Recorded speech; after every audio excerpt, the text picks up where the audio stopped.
Добрый день, дорогие друзья! Приветствую вас на канале LongSwim. Тем, кто смотрит это видео первый раз, обязательно подписывайтесь на наш канал, ставьте лайки, нажимайте кнопку колокольчик. Обязательно пересылайте это видео всем своим друзьям и знакомым по электронной почте, по социальным мессенджерам. Тема сегодняшнего видео – как легко внедрять привычки. И эту тему мы рассмотрим по традиции сквозь призму колеса жизненного баланса. Это видео войдет в плейлист июль, и в июле мы еще раз возвращаемся к теме привычек, потому что новые навыки, новые знания, они нуждаются в том, что что-то из них становится нашей постоянной привычкой, и мы ощущаем легкость от пользования этой привычкой и безусловную пользу. И почему некоторые привычки, которые мы пытаемся внедрить в свою жизнь, не становятся нашими регулярными привычками, давайте с этим разбираться. Как легко внедрять привычки? У нас в колесе жизненного баланса LongSwim расположено 8 сфер, и в каждой сфере мы начинаем внедрять свои привычки по мере того, насколько часто мы пользуемся ими в повседневной жизни. Итак, начнем со сферы яркой жизни. Хорошая привычка – баланс между работой и отдыхом.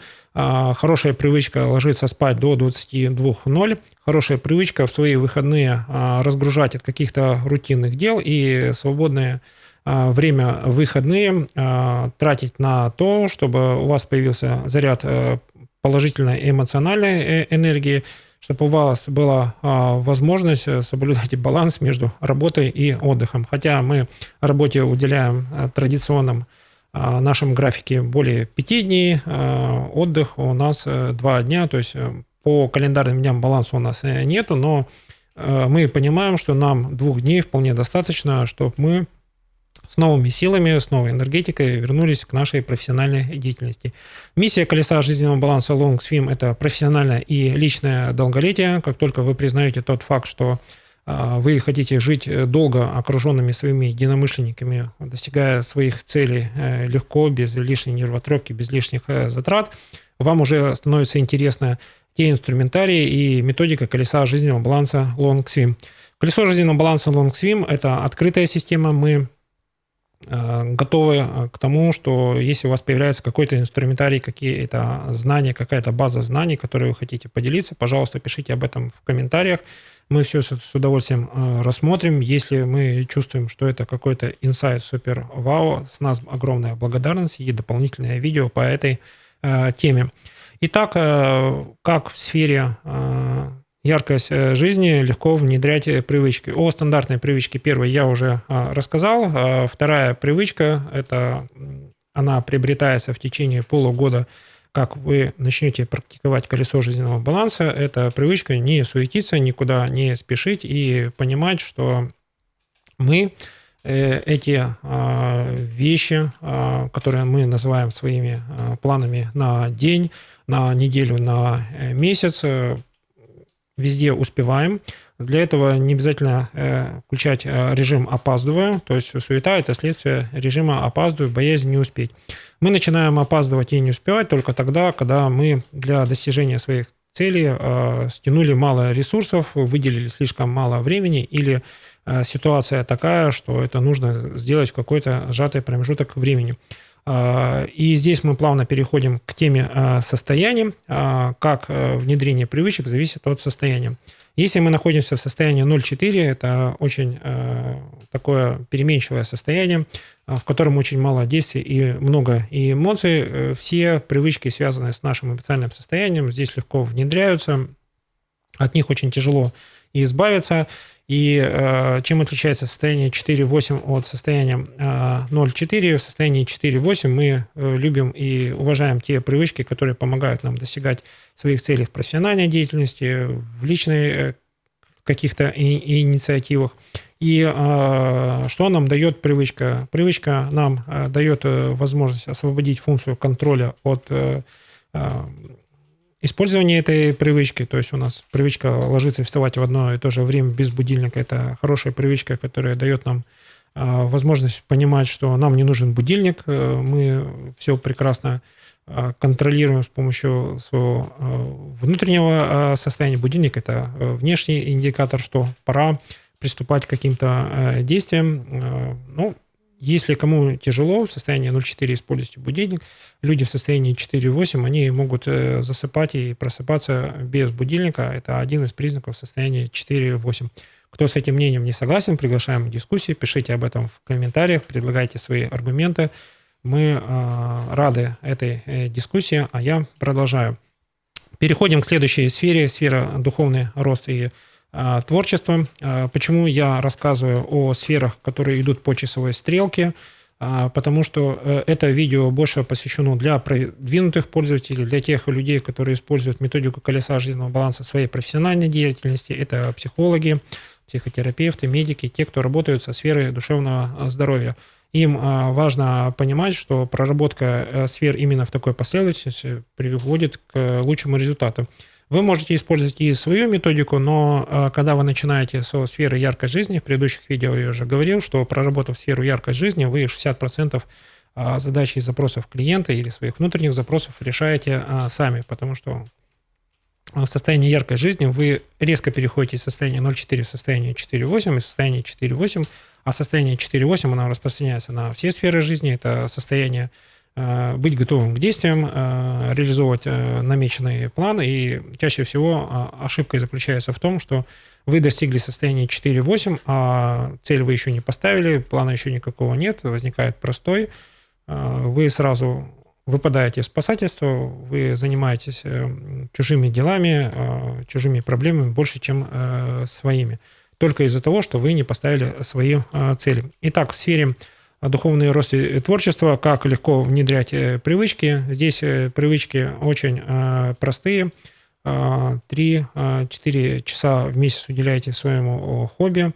Лучше это 2 раза по 2 часа выделено на свое хобби. То есть мы в колесе жизненного баланса больше говорим о времени, которое выделено, и о определенном понимании, что хобби занимает достойное место в вашем плотном графике встреч, работы, отдыха, когда вы находитесь в стадии бурного карьерного роста, но хобби никогда не мешало вам делать профессиональные успехи, никогда не мешало быть счастливым в семейных отношениях. Наоборот, хобби – это ваш индикатор того, что вы не находитесь в стадии эмоционального и профессионального выгорания, в том числе и физического. Как только вы меньше времени начинаете уделять своему хобби, это первый признак эмоционального выгорания, то есть ваши эмоции находятся на пределе, даже если вы находитесь в положительных эмоциях, это тоже может быть эмоциональная перегрузка, это может быть эмоциональное истощение. Бывает и такой феномен. Следующая сфера, сфера карьера и бизнес, как легко здесь внедрять свои привычки. Все, что новое, то, что будет перспективным в ближайшем будущем, в течение 1-2 лет, пожалуйста, внедряйте здесь свои профессиональные привычки. Привычки бывают еженедельные, ежемесячные, ежеквартальные. Все, что есть повторяющееся периодически, это можно отнести к привычкам.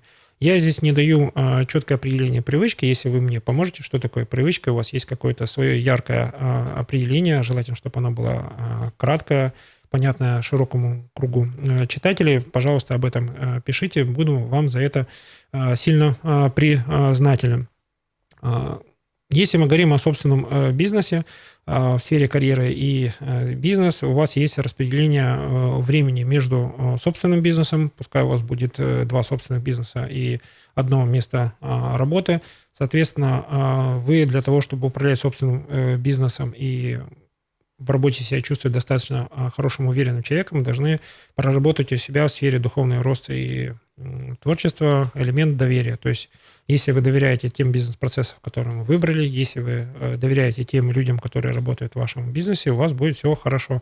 Но не забывайте в бизнесе ставить амбициозные планы, потому что амбициозные планы позволяют вашему бизнесу расти с той скоростью не меньше, чем растет тот рынок, на котором бизнес ваш присутствует. И всегда готовьте ваш бизнес к масштабированию. Чем больше ваш бизнес масштабируется, тем больше у вас возможностей воспользоваться тем потенциалом, который есть на этом рынке. Не бойтесь в этом бизнесе рисковать. Вот привычка умеренно рисковать, осознанно рисковать – это та хорошая привычка, которую мы вам очень сильно рекомендуем внедрять в сфере карьеры и бизнеса. В сфере карьеры и бизнеса умение разумно рисковать, пользоваться возможностями. Вы можете назвать это какими-то своими именами, но, наверное, глупо не воспользоваться той возможностью, которая у вас появилась, и у вас есть необходимые ресурсы, единомышленники для того, чтобы ваша возможность стала вашим каким-то, допустим, новым бизнесом. Переходим к сфере деньги. В сфере деньги какие привычки легко внедряются, какие тяжело внедряются. Легко внедряются привычки, связанные с темой сохранить деньги. Почему? Потому что это очень легкая привычка.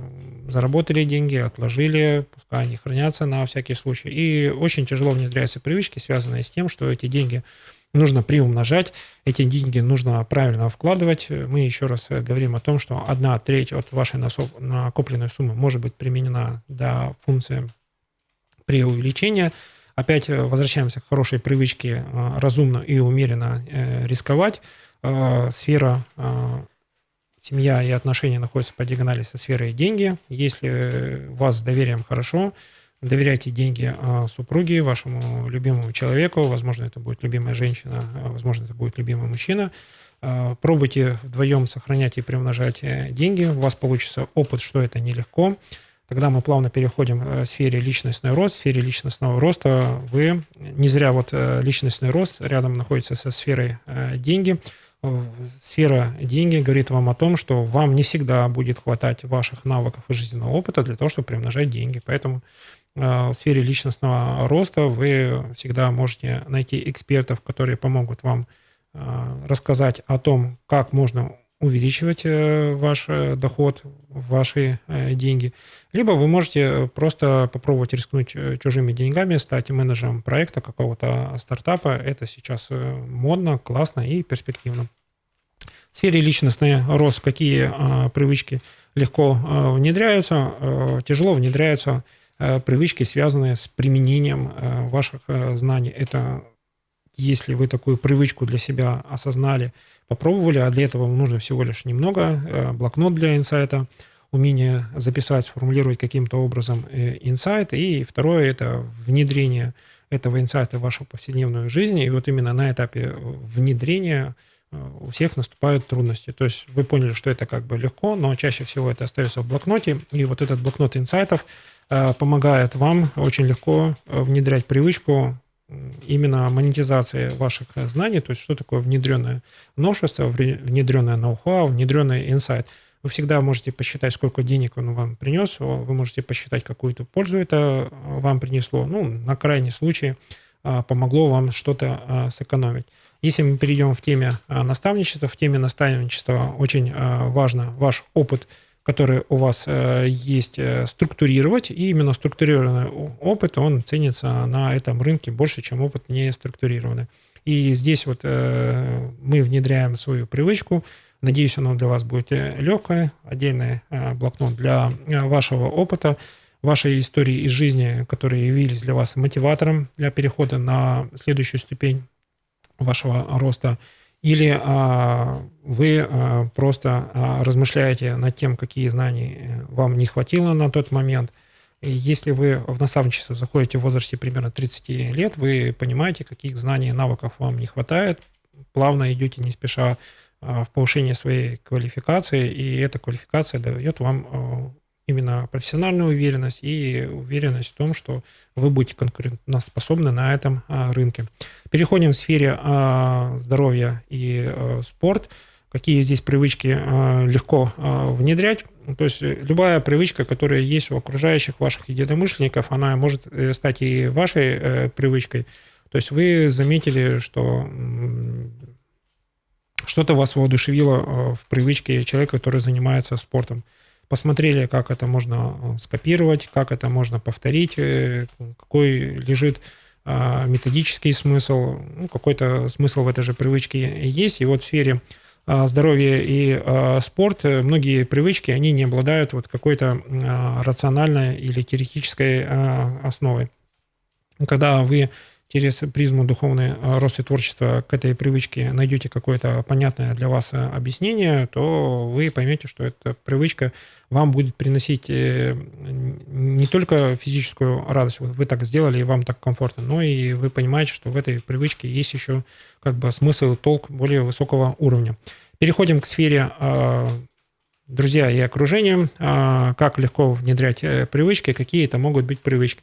Здесь я приглашаю вас к дискуссии, пишите в комментариях, какие привычки в сфере друзья и окружения вы считаете нужными, интересными.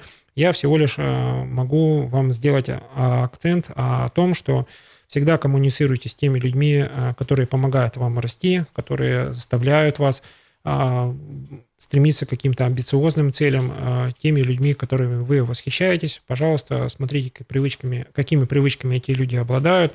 Пробуйте что-то из этих привычек перевести в вашу повседневную жизнь. Это пойдет вам на пользу, потому что вы, если находитесь в состоянии 4.8 в сфере друзья и окружения, вам нужны амбициозные цели. Вот состояние 4.8 в сфере друзья и окружения – это обязательно наличие какой-то амбициозной цели, когда вы вынуждены или хотите осознанно выйти за свою зону комфорта. Самая замечательная сфера, о ней можно говорить бесконечно, это сфера семья и отношения. Как легко здесь можно внедрить привычки. Здесь мы внедряем привычки, связанные с нашей ежедневной коммуникацией с нашим любимым человеком. Желательно, чтобы эта коммуникация шла из состояния 4.8. Для этого мы стараемся к концу рабочего дня минимум 30% своей энергетики сохранить для общения с родными и близкими. Если вы находитесь в состоянии 4.8, вы понимаете, как эту энергетику можно сберечь. В состоянии 8-10 у вас всегда энергия на уровне 50-60%. Неважно, это начало рабочего дня или это окончание рабочего дня. В этом есть замечательное свойство состояния 8-10. Те, кто находится в состоянии 0,4 и вам с трудом удалось к концу рабочего дня собрать энергетику на уровне 10-15%, пожалуйста, прорабатывайте свою сферу яркой жизни, ищите источники, места силы. Это баланс между работой и отдыхом. То есть вы на одной и той же работе, по мере того, как вы осознаете, что, наверное, привычка возвращаться домой в состоянии энергетики 10-15% – это плохая привычка. От плохих привычек стараемся избавляться в течение года, поэтому одна из целей в сфере семья и отношения заключается в том, что мы одну или две вредные привычки стараемся поставить на год цель, чтобы от них постепенно избавиться. Это не то, что эта привычка для вас непонятна, это просто ваш любимый человек считает, что эта привычка вредная, допустим, курение, алкоголь, еще какие-то другие вещи. Можете написать в комментариях, что ваш любимый человек считает вредной привычкой. Ради семейного долголетия и благополучия я считаю, что к мнению вашего любимого человека, любимой женщины, любимого мужчины стоит прислушаться. Ваше мнение по этому поводу, пожалуйста, пишите в комментариях. Я считаю, что если в семейной жизни есть много совместных жизненных ценностей и совместных действий, это всегда укрепляет семейные отношения. Тем, кто смотрел это видео, всем желаю хорошего дня, прекрасного настроения. Мы постарались раскрыть тему, как легко внедрять привычки. Я считаю, что по этой теме можно развернуть очень хорошую продуктивную дискуссию, поэтому обязательно пишите в комментариях, ставьте лайки, нажимайте кнопочку колокольчик. Эти действия позволяют нам органически продвигать видео в YouTube. Всем желаю удачи, счастья, у вас все получится, я в вас верю.